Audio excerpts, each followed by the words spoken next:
नमस्कार। हकीकत इंडिया परिवार में आप सभी का स्वागत है। मैं मुकेश सिंह। आज अभी जो चर्चा का होगा वो बिहार में जो जंगल राज रिटर्न शुरू हो चुका है, उसी पर झलकियां मैं आप लोगों के से शेयर करूंगा। अब लोगों को पता होगा या नहीं पता होगा, बिहार में शिवहर हमारा बहुत छोटा जिला है। वहाँ 2 दिन में 2 घटनाएं हुई है, जिसमें एक घटना बहुत ही दुखद और निंदनीय है। निर्मम हत्या हुई है शिवहर जिला के पूर्णिया प्रखंड के खैरा पहाड़ी गांव में। और एक अब आपको यह पता होना चाहिए, जो घटना हुई है उसके पिता दरोगा से रिटायर्ड हैं। वह लड़का मात्र 25-26 साल के आसपास का रहा होगा। आदित्य कुमार नाम था। पिछले 8 महीना पहले उसकी शादी हुई थी और उसके घर से 100 से 150 मीटर की दूरी पे ही उसको बुरी तरीके से उसके साथ निर्मम तरीके से उसके हाथ को काट दिया जाता है, गर्दन को काटा जाता है, सीने को फाड़ा जाता है। बहुत सारी गतिविधियां की जाती है और किसी को भनक भी नहीं चलता, पता नहीं। और वो हत्यारे कैसे हैं, यह तालिबानी तरीका कहाँ से उनके दिमाग में आया और क्यों आया, ऐसी दुश्मनी क्या। और जैसा प्रशासन ने किसी पर त्वरित कार्रवाई करते हुए किसी एक को अरेस्ट भी किया है, और उसी के अगले दिन शाम को शिवहर जिले के ही डुमरीकटसरी प्रखंड के नया गांव बाजार में एक लड़का को 2 गोली मार दिया गया भैया, जिसको शिवहर से रेफर करके SKMCH मुजफ्फरपुर भेजा गया।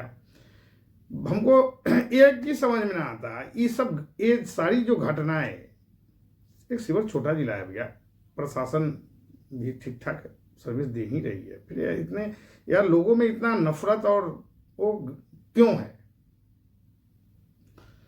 ये समझने की ज़रूरत है। और हम युवाओं को इस पर ध्यान देने की ज़रूरत है। ऐसी भी नफरत क्या जो किसी को इतने निर्मम तरीके से काट दो, उससे क्या आपको मिल गया भैया। आप तो ऐसा तो है नहीं जो आप पैसे के बदौलत है जैसे भी बच जाओगे। यदि समुचित जांच होगी तो जो भी इसके सूत्रधार हैं उनकी गिरफ्तारी भी होगी, और गिरफ्तारी होगी। और जब उसकी पुष्टि होगी तो आप कहाँ रह गए, कहाँ गए, समझ लो।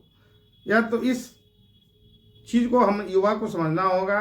कोई भी आपराधिक गतिविधि में भाग लेने से पहले अपने को सोचिए, अपने परिवार को सोचिए, तब कोई भाई एक्शन लीजिए। क्षणिक क्रोध में यह सब करना उचित नहीं है। बहुत ही दुखद घटना है।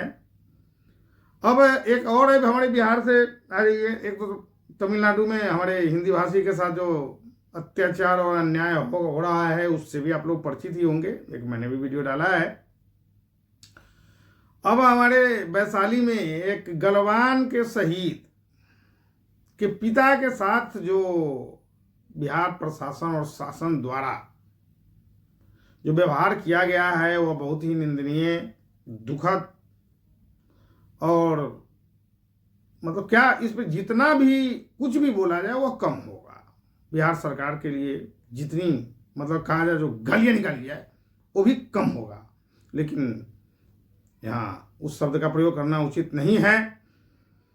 अब एक चीज बताओ, शहीद का स्मारक बनाने की बात थी जो वो अपने जमीन में बना रहा है भैया, तो पीछे के जमीन के रहने वाले को लेकर विवाद की बात हुई है, और उसमें उनपे हर्जन एक लगाकर और कार्रवाई करके उनके साथ धक्का मुक्की और शायद हाथ भी छोड़ा गया है, और उनको घर से उठाकर थाने ले जाकर बंद कर दिया गया। क्या यह उचित है? हम सभी को बिहार की शासन प्रशासन, बिहार की सरकार इस बात को क्यों नहीं समझ रही?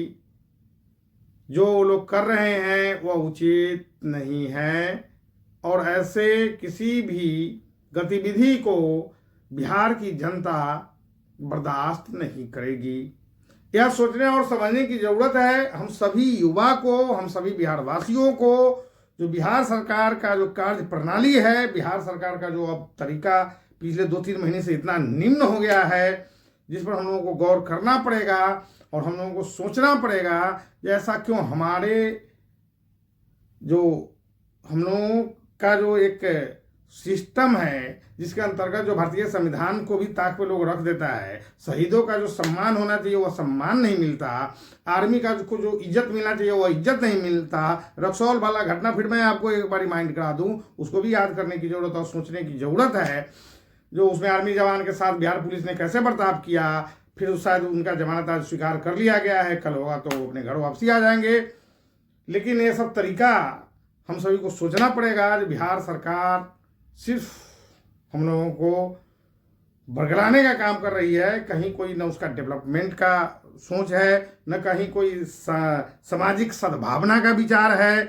बिहार सरकार सिर्फ और सिर्फ अपना भला चाह रही है। हम सभी जनता को समझना होगा इस बात को। एक बार आग्रह फिर से सोचे, सरकार की गतिविधि को देखे, और उन नौजवानों से भी मेरा आग्रह है जो भाइयों किसी भी तरीके के आपराधिक गतिविधि में भाग लेने से पहले अपने आप को समझे, अपने परिवार की स्थिति को समझे, फिर किसी तरीके की गतिविधि में भाग ले। या क्या जरूरत है भैया जो ऐसे गलत काम को अंजाम देने की, तो अपने में सुधार की गुंजाइश है तो भाई सुधार करो, गलत गतिविधि से बचो, अपने परिवार को देखो, अपने आप को देखो। जय युवा, जय बिहार, जय हिंद, नमस्कार।